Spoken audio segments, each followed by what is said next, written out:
Now back to Joan Esposito, live, local, and progressive on WCPT 820. I am so happy to welcome back to our program the man you know and follow on social media as Brooklyn Dad Defiant. Majid Padelin is back here. He's also the author, most recently, of The Littlest President, which is a very interesting book about Donald Trump. Oh, Majid, how are you? I am great, Joan. All things considered, I'm doing well. Thank you for having me back on the show. Thanks for being here. And like me, you have made the move over to Blue Sky. I actually, anybody who looks at my profile, I actually created a Blue Sky account when Blue Sky was still private and you had to have an invitation. And I didn't do much with it, but for the thousands of people who followed me on that old account, I have to apologize. I lost all the passwords. I lost all the access to it. I can't figure out how to get back into it. So I had to create a new Blue Sky account. So I'm starting from scratch again on Blue Sky because, I took my eye off the ball. So, yes, I can be found on Blue Sky. Just look up my name and you will find me there. But Brooklyn Dad Defiant has made that move without making the same mistakes that I did. And you can find him there with many, many, many followers. And I know that you have been one of the people speaking truth to power for so long. And I really admire that the fact that you don't seem to have wavered in your fight. You can't waver, Joan. You gotta stay in the fight. You have to be hopeful because what's the opposite of hope? It's despair. And I don't live in that universe of despair. I live in that universe of defiance. That's where that's where I got my nickname, or I actually named myself Brooklyn Dad Defiant. And originally I was Brooklyn Dad for Hillary. Fun fact, back in 2016. And the disappointment of the 2016 election caused many of my fellow Twitter users and resistors. It caused a lot of us to, the people in the messaging rooms were like, well, I guess I'm going to pack it up because, those trolls are going to come after me. And that infuriated me. I was like, how dare you? What are you talking about? This is when we need you the most, and you're just going to walk away. You're going to go hide your tail. No. And so that day I changed my name from Brooklyn Dad for Hillary to Brooklyn Dad Defiant. It wasn't, that's the thing. People think I'm defying Trump or defying the man or the powers that be. I was defying the defeatism. I was defying the despair. That's what the Defiant and Brooklyn Dad Defiant stands for. So, the last time I spoke to you on your show, on your wonderful show, I was promoting my latest book, which was The Bigliest Loser. Yes, I remember. I have that around here somewhere. I have my copy of Littlest President right here, and I have Bigliest Loser somewhere in my library, which is a little bit overstuffed with books. Yeah, so that one, I took a bath on that one. I completely, I had pushed all of my chips into Kamala Harris's corner, right? I bet the farm that she was going to win. I was 100% sure.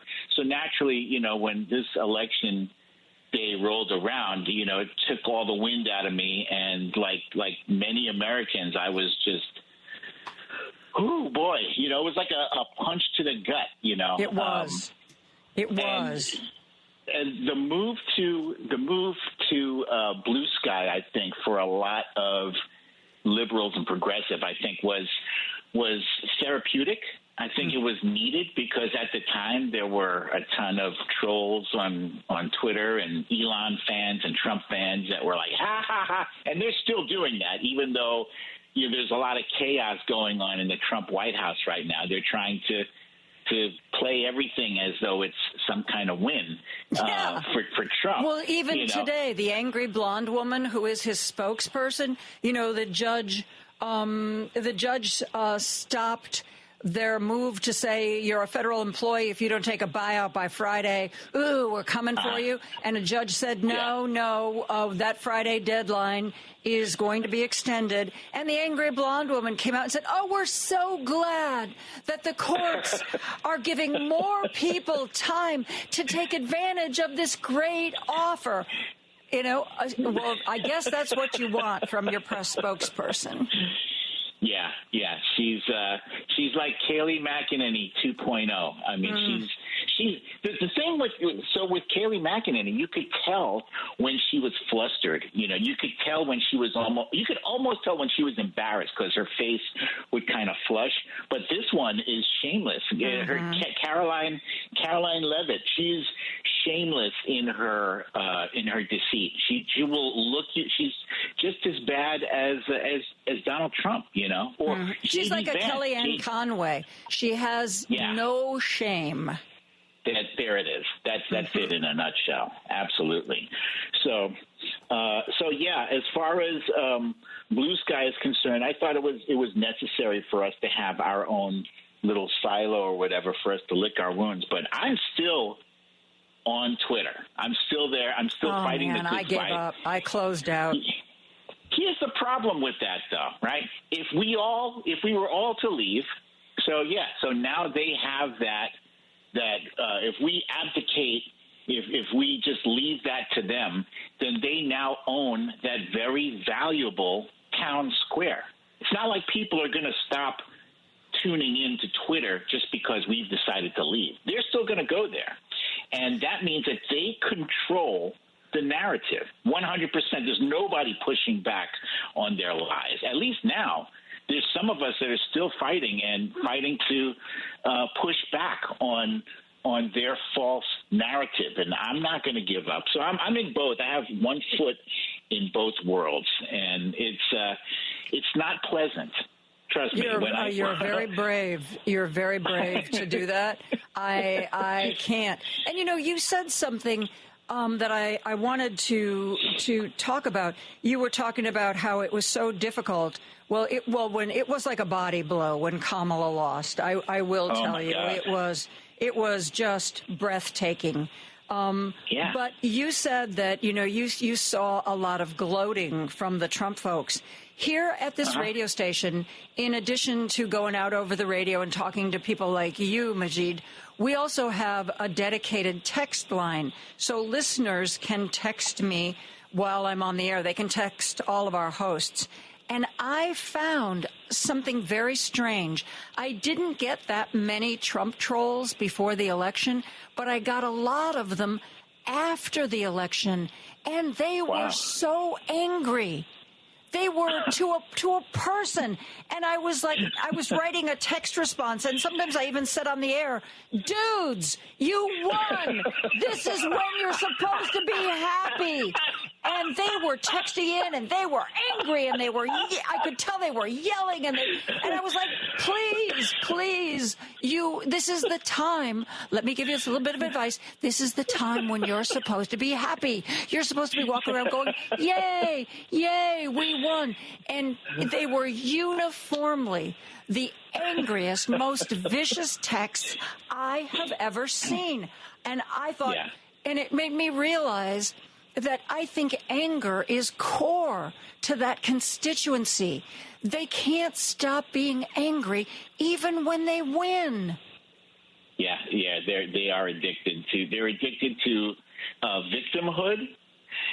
They're addicted to outrage. I don't think they know another gear. They were the same way all throughout Trump's first term. Angry. I don't don't know, what are you angry for? Aren't you winning? Yes. Aren't you in that phase where Trump said, we're gonna win so much, you're going to be tired of all the winning? Mm-hmm. And they didn't take time to enjoy the winning. They just went right back to, I'm mad. And and I guess they were mad because really Trump was all smoke and mirrors. He's promised everything and delivered nothing. Exactly. And you and I, we remember what he was like before, and we know to expect that. And I'm so tired. Every day it seems like I see another quote. Well, I didn't think he'd do that. He said he wasn't going to come after us. And I'm like, Stephen Colbert, I said this quote at the beginning of the show, I guess this week on one of his shows, he was like, people forgot, they didn't remember how much they didn't like Trump last time. They're starting to remember now. A lot of good that does us. Our Saturday host, Edwin Eisendrath, was talking to Tom Nichols, who writes for The Atlantic. And Tom, even before the election, like I said, I think anger is core. And I think the Republican Party fuels particularly white male anger. And Tom Nichols said, that he was talking to a friend he's known since high school. So they've known each other long enough to have really blunt conversations. And he said this friend has had a successful career, owns his home, put 2 kids through college, owns a boat, and they were sitting talking, and his friend was telling him how angry he was that he really didn't get all of the, that his piece of the pie was smaller than it should have been, and how he's angry that his life wasn't better, and that more stuff didn't come his way. And Tom said to Edwin that he looked at his friend and said, "So did you come to that conclusion when you were out on your boat? Is that when it came to you that, you really haven't gotten your fair share of the pie?" I think white male anger is fueling a lot of Donald Trump's success. Yeah, and I don't get it, because it's not like I understood during the past 4 years that inflation was bad. Inflation was, there was no illusion around that. Inflation was not good. But the economy, for some reason, was doing very well. There were jobs. There were 16 million jobs either recovered or created during that time. Wage growth was outpacing inflation. And the stock market was going gangbusters. And I'm speaking as somebody who doesn't own a single stock. I'm not proud of it. It just is what it is. That's how my life. That's the path that my life took. I don't own any stocks. I wish I did, but I'm happy for the people who are seeing some growth in their 401ks and stuff like that. That's tremendous, because if other people succeed in our country, that means that overall the rest of us are going to succeed. So I was happy for that, but they didn't bother to acknowledge all the great things that were happening during the Biden administration. Like Joe Biden, say what you will about Joe's age. That was all they had on him, was like, Joe's old. But, for an old guy, he got a lot of stuff done.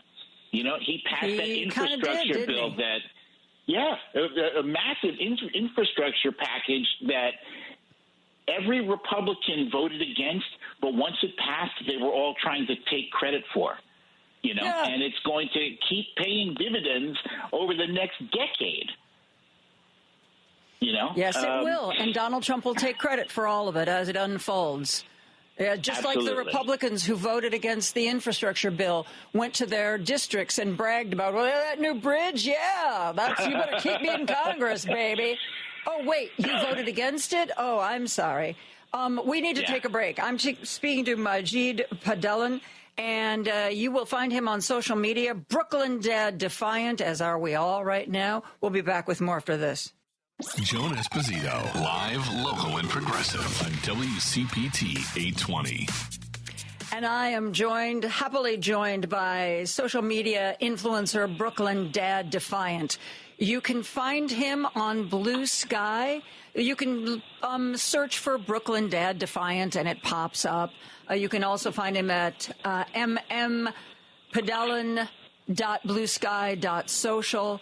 He's just kind of starting to get attract some followers on Blue Sky. I think he only has like 500,000 so far. So, anything I can do to promote that paltry list of followers, I'm on board for. Whether or not you want to read his book, The Bigliest Loser, and might make you cry, go back to his first book, The Littlest President, where he reminds us what having Donald Trump in the White House is like. Hey, Majid, did you see? I just saw it announced today. Laura Trump is going to be a new Fox host. Yeah. Apparently Ron DeSantis decided that he did not want to give her the Florida Senate seat that apparently she had really had her eye on. But now she's going to be a Fox News host. Yay, us! I thought she was already, actually, but they all kind of are. If you think about it, the amount of time that Don Jr. spends there, and Eric, they're all part of that same ecosystem. So speaking of ecosystem, going forward over the next 4 years, that is where Democrats, I think, are going to need to up their game. And when I say that, I mean we are in a battle for information right now, an information war.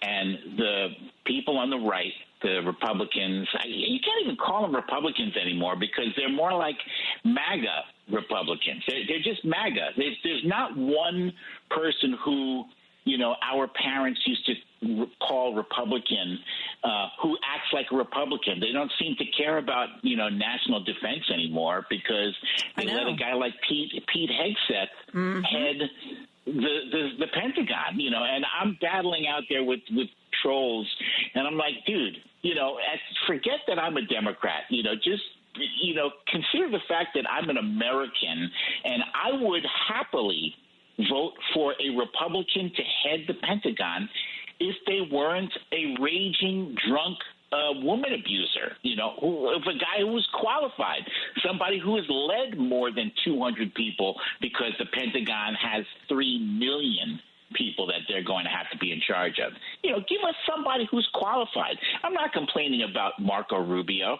Would I prefer someone who wasn't like Marco Rubio? Sure. But at the end of the day, he's a United States senator, but you'd expect some more pushback from United States senators with candidates like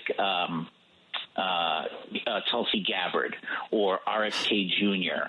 or Kash Patel. These are like fringe crazies that have no business being in cabinet positions. So anyway, get back to it's an information war that we are not winning. The misinformation and the disinformation is turned up to 11, and Democrats have to make more of an investment in creating the same kind of information ecosystem that will enable us to get our message out there, because the message is not getting out there. It's not. Whatever message it was that we were trying to, whatever message we were trying to get out there to win the day, to win that election, it failed. We were beaten to the punch, and so that's where I am right now. With all of the protests that have been happening this week, it seems that the Democrats on Capitol Hill who were looking for some sort of motivation or passion have finally found it. But one thing that Republicans have always been good at is saying, okay, this happened today. This is what we're talking about. And everybody, every Republican is, well, did you hear about this? It's terrible. And you hear it over and over again, and it sinks in. Sometimes I think Democrats, they sort of all go off and they talk about their own issue or their own thing, and they lack that cohesive message. Do you think they will be able to be more organized going forward, or is that a pipe dream? Democrats it's always been said that trying to get them to move in the same direction is like herding cats. Can we move past that, Majid? We've had moments. We've had our moments when we were all kind of on the same page, and I can point specifically to one moment in the past 6 months where we were, and we did all coalesce, consolidate behind Kamala Harris, and it was amazing. It was an amazing thing to see because she only had a little over 100 days to get her stuff in gear, and with a mere 100 days, she almost did it. Donald Trump doesn't have a mandate. He won by 1 percentage point. That's it. That's not a mandate. A mandate means it's an overwhelming victory. He won a squeaker. He didn't even get 50% of the vote. We did all coalesce behind Kamala Harris back then, and we managed to keep our messaging tight as far as we all agreed to start calling them weird. That held up for a while, but more message discipline, I think, more support of content creators, those of us like myself, who are out there, whether we're on social media platforms like Twitter or Blue Sky. I actually have a Substack. I'm not sure if you're familiar with Substack. That's where the writers go to. I am. I follow. There's a couple of. One of our hosts is on Substack, and a couple of people who join me to talk about the media are on Substack. What's your Substack called? It's Brooklyn Dad Defiant. Well, there's a good name for it. Excellent. Excellent labeling. Oh, Majid, I've got to book you for more time next time. I'm at the end of my show here. I don't know how this happened. We just started talking a minute ago, and now all of a sudden it's over. Brooklyn Dad Defiant, you can find him on multiple platforms. If you are still on the bad one, you can find him there too. He's a wonderful man, and he has wonderful insights. And order his book, The Littlest President. It will make you smile.